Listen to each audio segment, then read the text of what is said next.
ayé olóòsà ti bàjẹ́ débi wípé àyà Kùránì yìí ń takfuru inna Allaha ghaniyyun ankum. àyà yìí dùn débi pé ẹja ṣe dramatize ẹ̀. Ọlọ́run ní tẹ́ ẹ bá ya kèfèrí tẹ́ ya kò kíta yín ti bàjẹ́ tẹ́ ẹlẹ́ẹ̀ṣẹ̀ tí a mọ́ kò sí wàhálà but kí ta lọ́lọ́run bá wí. bàbá rẹ family house yín ẹgbin òòsà kan tẹ́ ẹ̀ ń bọ̀ ń bẹ̀. òòsà yẹn ti wà ń bí báyìí wọ́n ní lákàyè rẹ̀ ní òòsà yìí. bàbá kan wá ra wọ́n kọ́lé lówó dé gáràjì lẹ́sà wọ́n wá ń kọ́lé tán sìmẹ́ǹtì tán ló kó àpò sakasaka rẹ̀ àwọn ẹ̀yà tí wọ́n rà kó wá rà ọlọ́run ṣe eléyìí ò dáa ooo àlè àpò sakasaka kan bàmú àpò sẹ̀mó tẹ́lẹ̀ kan jẹ́ kù yes bàmú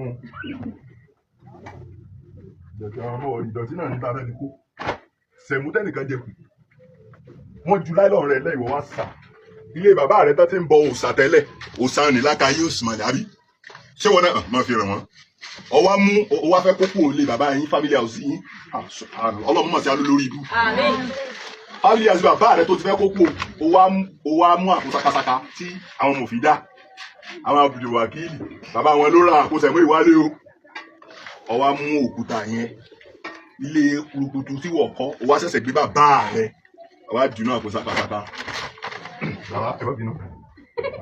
bàbá rẹ tó ń bọ̀. ayé àwọn mùsùlùmí ó ti bàjẹ́ débi pé òkúta tí àwọn ẹlẹ́bọ Saudi tí wọ́n ti ń sìn tẹ́lẹ̀ òun náà làwọn náà ń sìn níbi tí ó ṣe ẹ̀kìn dramatize àwọn Kamishan wọ́n pe àwọn kan ní Kamishan wọ́n wá jí òkúta yẹn òkúta tó pè ní Hajaratul Aswad wọ́n wá jí gbé fún 22 years òkúta yẹn wọ́n ṣètò wá lọ kó ní inú toilet wọ́n wá kó wá sí Kaaba. Now báwo làwọn mùsùlùmí ṣe wá ń sin òkúta àti àlá yìí lẹ́nu ẹ jẹ́ kí n dramatize ẹ̀ fún yín. Kaaba mi dà Kaaba ni ṣe ti rí báyìí mo rò pé ogun alárí Kaaba ló dúró yìí. Now òkúta tí wọ́n ti ń sìn gbà yẹn máa kà fún yẹn máa rí àwọn mùsùlùmí lẹ́yìn wọ́n á máa kó owó ribiribi kẹ́lẹ́ mọ́ bí táyé wọ́n ti bàjẹ́ tí ọpọlọ wọ́n ti lọ́dẹ wọ́n á máa kó owó rẹpẹtẹ wọ́n á máa kó lọ sí Saudi kí náà lọ fi ń ṣe mẹ́ wọ́n á máa ní labbaika Allahumma labbaik labbaika la sharika labbaik innal hamda wa ni'mata laka wal mulku la sharika lak. ẹjọ́ kí ni ìtumọ̀ kí ní tí ó ń sọ ní èdè Yorùbá èmi nìyí Allah èmi nìyí Allah gbogbo ọpẹ́ ní tiẹ̀ gbogbo ìyìn ní tiẹ̀ àti gbogbo ìjọba ìwọ kò ní alábàáṣepọ̀ èmi nìyí Allah èmi nìyí Allah gbogbo ọpẹ́ ní tiẹ̀. tí kò bá ń ṣe wípé ayé àwọn mùsùlùmí ti bàjẹ́ ọpọlọ wọn ti lọ wọ́n sọ fún òkúta wípé èmi nìyí Allah òkúta yẹn tí wọ́n jí gbé yẹn dẹ̀ ra wà lẹ́gbẹ̀ẹ́ kan báyìí ẹ̀yin èèyàn wa ǹjẹ́ mọ̀ Allah wà nù bí wọn ò jẹ́ mọ̀ ẹ wo Allah ẹ jẹ́ mú Allah jáde mo mọ̀ pé wọn ò ní fi Allah wọ̀nyí bọ̀ Allah ni ẹ ti rí Allah ọwọ́ ẹ̀ méjèèjì lápá ọ̀tún tí ẹ ti rí Allah táwọn olórí burúkú yìí tí wọ́n ń sìn tí wọ́n wá fi ń ba nǹkan lẹ bàbá tí wọ́n jẹ́ òun ni nígbà tó fi òrìṣà àdílé tiẹ̀ sílẹ̀ tó wá lọ ń bá wọn sin ère ìlú onílùú tó lọ ń sin ṣìgìdì ìlú onílùú ó yẹ kẹ́ ti mọ̀ pé ọpọlọ àwọn mùsùlùmí ọpọlọ wọn ti lọ. ẹ wá jẹ́ ká wo nǹkan tí Quran nìkan sọ Quran chapter 27 verse 91 kí ni nǹkan tó sọ. ó ní say o prophet sọ pé ìwọ Muhammadu I have only been commanded to worship the Lord of this city of Mecca. àṣẹ tí wọ́n pa mí ni kí n máa jọ́sìn fún olúwa ilẹ̀ Mecca. ẹ má gbàgbé wọ́n ti ń sin olúwa ilẹ̀ Mecca kí Islam tó bẹ̀rẹ̀. ìyẹn òkúta yẹn náà wà nù ẹ̀ òkúta Hajaratul Aswad tó wà nù ẹ̀ Kaaba tó ń yípo ó wà nù ẹ̀ ó wà nù nǹkan táwọn mùsùlùmí ń bọ ó wà nù nǹkan tó ń sìn ère Allah ó wà nù ẹ̀. ó wá ní who has made it sacred tó ṣe ní ààyè ọ̀wọ̀ and to him belongs everything lóye sábà òun ló ní gbogbo nǹkan gẹ́lẹ́ bẹ́ẹ̀ mi náà ṣe sọ wípé Allah yìí Allah ọlọ́wọ́ ọ̀tún méjì òun ló ní gbogbo nǹkan.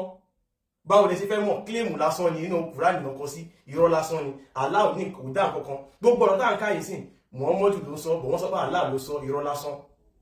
And I am commanded to be one of those who fully submit to him. ó ní òun dẹ̀ jẹ́ ìkan lára àwọn tó ní kó ṣe kí ni ogójú pájú sẹ́lẹ̀ fún ère Allah. báyìí sìn gbogbo wa rí wípé òkúta Hajaratul Aswad ó ti wà kí Islam tó bẹ̀rẹ̀ olúwa ilẹ̀ Mẹ́kà olúwa ilẹ̀ Kaaba ó ti wà kí Islam tó bẹ̀rẹ̀ wọ́n ti ń sìn kí Islam tó bẹ̀rẹ̀. Ẹ wá jẹ́ ká wò ká lọ sí Google ẹ tẹ̀ síbẹ̀ pé ǹjẹ́ òkúta Hajaratul Aswad ṣé wọ́n ti ń sìn kí Islam tó bẹ̀rẹ̀. Ẹ má gbàgbé Kaaba wọ́n ti kọ́ kí Islam tó bẹ̀rẹ̀.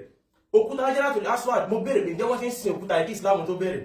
Wọ́n ní yes bẹ́ẹ̀ ni the black stone Hajaratul Aswad òkúta tí wọ́n pè ní Hajaratul Aswad was venerated in pre-Islamic times as a sacred object. Ẹ má gbàgbé ààyè ọ̀wọ̀ òun náà ni olúwa ilé Kaaba táwọn mùsùlùmí ń sìn lénìí.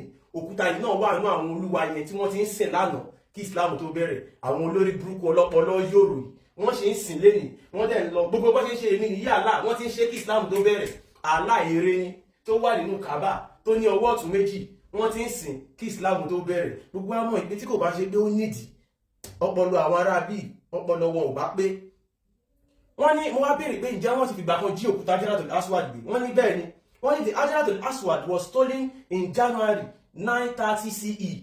Ibi tẹ́yìn sọ pé olúwa tẹ́ sọ pé ọlọ́run tó dáyé tó dọ́run ilé ẹ̀ wọ́n lọ síbẹ̀ àwọn kan lọ síbẹ̀ wọ́n lọ fọ́ by the Kameshan àwọn Kameshan lọ síbẹ̀ a sect of Ismaili Shia Muslims àwọn yẹn láti wọ́n wá síbẹ̀ wọ́n fọ́ Kaaba wọ́n fọ́ òkúta yẹn wọ́n gbé òkúta Hajaratul Aswad tẹ́yìn lọ ńlá wọ́n kó lọ. Allah ère ni kò lè ṣe kankan bó ṣe ń wò ní ó kàn bóyá dúró rè ó dẹ̀ ń wò wọ́n tó fi kó ogun òkúta yẹn lọ kò lè ṣe kankan torí ère lásán ni.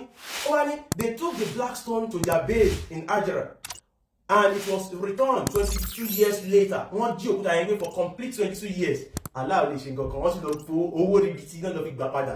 Òkúta táwa ń sọ yìí wọ́n lọ kó nu toilet ibi tó ti ń ṣègbọ̀nsẹ̀ wọ́n wá tún lẹ̀ mọ́ Kaaba ẹ̀yin apọ̀dà ẹ̀yin afọ́fún gbẹ̀mù ẹ̀ tún wá ń lẹ̀ kówó lẹ̀ lọ́nla wèrè kan wá jáde ó ní àwọn kan gbé ogun. Ṣé bí àwọn American soldier ló ṣọ́ Allah lẹ́nu Allah ò lè dára ẹ̀ṣọ́ ọpọlọ àwọn ará bíi ti lọ àmọ́ 2025 títí wọ 2030 tó bá máa di 2030 ọpọlọ yín á ti set.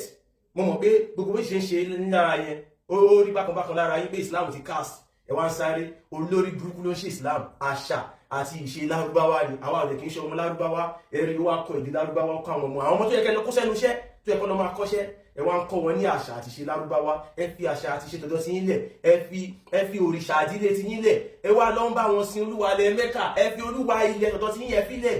Àwọn olórí burúkú àwọn ẹni òfò 2025 àwọn tó sì ń ṣe Islam lọ́dún yìí ní 2025 tó ń tẹ̀ sí mu dúdú wèrè ni wọ́n la fi máa ń sọ pé wèrè ló ń ṣe Islam ẹ lè rẹ́ni tó rí ẹ pé kan kó máa ṣe Islam. Ẹ̀yin tèmi mo sọ yìí mo dúró ó dìgbà.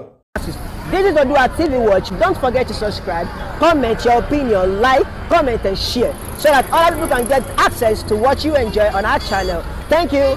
We love you.